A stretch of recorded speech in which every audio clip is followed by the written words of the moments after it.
ഇന്ന് തന്നെ ഡൗൺലോഡ് ചെയ്യൂ. കാണൂ നിങ്ങളുടെ ഫേവറേറ്റ് ഷോസ്.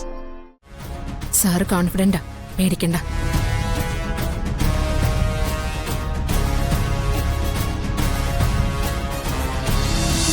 ആര് പറഞ്ഞു സ്വസ്ഥതയുണ്ടെന്ന്?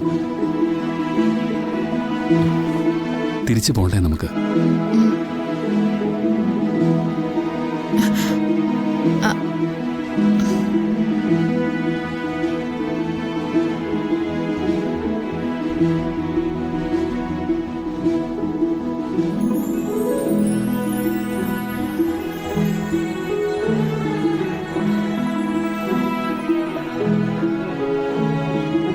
പുസ്തകം ഇറങ്ങിയതിനെ കുറിച്ച് അമ്മാവൻ പറഞ്ഞ എന്താണെന്നറിയോ? ഈ 2 വീടുകളുടെ ഇരുൾ മാറി വെളിച്ചം വന്നു എന്ന്. സത്യ, ഇതൊരു വെളിച്ചോ? നമുക്ക് വഴി തെളിക്കാനുള്ള വെളിച്ചം.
Good morning sir. Good morning. ജീവന്റെ കേസ് ഇപ്പോൾ വിളിക്കും. ജീവനെ കൊണ്ടുവന്നിട്ടുണ്ട്. ഓക്കെ. ഇന്നത്തെ വിചാരണ കഴിയുമ്പോഴേ താനൊന്ന് ഓഫീസിലേക്ക് വരണം. വരാം സർ. വെറുതെ വന്നിട്ട് കാര്യമില്ല. പണത്തിന്റെ കാര്യം പറഞ്ഞിട്ടുണ്ടല്ലോ. അറേഞ്ച് ചെയ്യാം സർ. ഇന്ന് ജീവന് ജാമ്യം കിട്ടുമോ? കുറച്ചു ദിവസത്തേക്കെങ്കിലും. അതൊന്നും ഇപ്പൊ ഉറപ്പ് പറയാൻ പറ്റില്ല. സാക്ഷി പറയാനേ പ്രോസിക്യൂട്ടറിന്റെ സമ്മർദ്ദം ജീവന്റെ വീട്ടുകാരുടെ മേലുണ്ട്. അവരാരും എത്തില്ല എന്ന് ഉറപ്പാണല്ലോ, അല്ലേ? ആരും എത്തില്ല സർ. എന്തെങ്കിലും കാരണവശാൽ അയാളുടെ വീട്ടുകാരെത്തുന്ന അയാൾക്ക് ഗുണം ചെയ്യില്ല, പ്രത്യേകിച്ച് അയാളുടെ ഭാര്യ. അവരൊരിക്കലും വരില്ല സർ, എനിക്ക് ഉറപ്പാ. അങ്ങനെയാണെങ്കിൽ കുഴപ്പമില്ല. ഓക്കെ.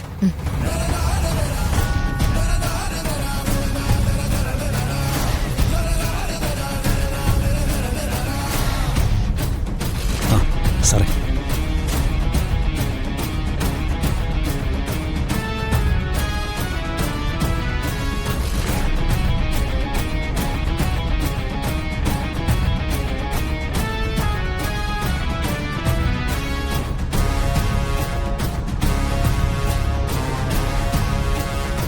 സാറ് കോൺഫിഡന്റാ, പേടിക്കണ്ട.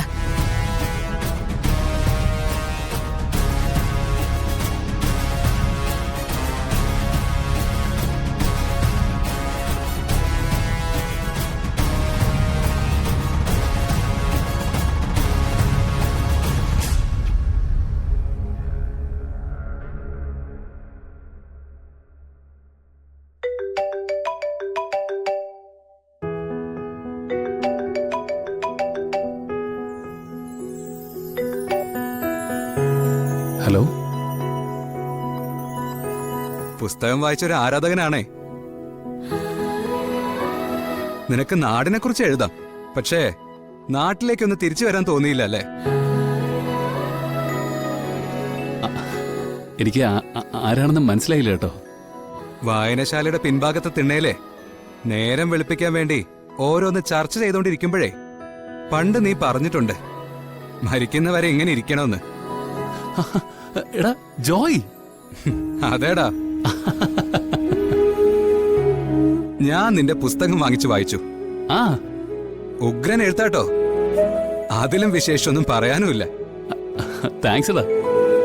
എത്ര കാലം കൊണ്ട് നിന്നോട് ഞാൻ പറയുവാടാ, വായനശാലന് മുൻകൈ എടുത്തതല്ലേ നിന്റെ കവിതകൾ പ്രസിദ്ധീകരിക്കാൻ. അന്ന് നീ വായിക്കൊള്ളാത്ത സാഹിത്യമൊക്കെ പറഞ്ഞു ഒഴിഞ്ഞു മാറി. എന്തായാലും നീ പ്രസിദ്ധീകരിച്ചല്ലോ. എടാ, നമ്മുടെ വായനശാലയിലെ ഏറ്റവും ആദ്യം ഇരിക്കുന്നത് നിന്റെ പുസ്തകങ്ങളാ. മധുര നൊമ്പരക്കാറ്റ്. നിനക്ക് ഞങ്ങളൊരു സ്വീകരണം അറേഞ്ച് ചെയ്താലേ കവിക്ക് വരാൻ ബുദ്ധിമുട്ടാവോ? എടാ, നീ എന്താടാ ഈ പറയുന്നേ? ഒരു ബുദ്ധിമുട്ടുമില്ല, ഞാൻ വരും. എന്നിട്ട് 1-2 ദിവസം എല്ലാവരുടെയും കൂടെ അവിടെ നിൽക്കുകയും ചെയ്യാം. എടാ, നീ എങ്ങനെയാടാ ആ സിറ്റിക്കകത്ത് കിടക്കുന്നേ? തിക്കും തിരക്കും ഭീമൻ കെട്ടിടങ്ങളും നിനക്കതൊന്നും ചേർന്നല്ലടാ. നീ ഒരു കർഷകനല്ലേ, മണ്ണില് പണിയെടുക്കുന്നവനല്ലേ? നിനക്ക് അതിലേക്ക് തന്നെയല്ലേ പോവാൻ പറ്റൂ?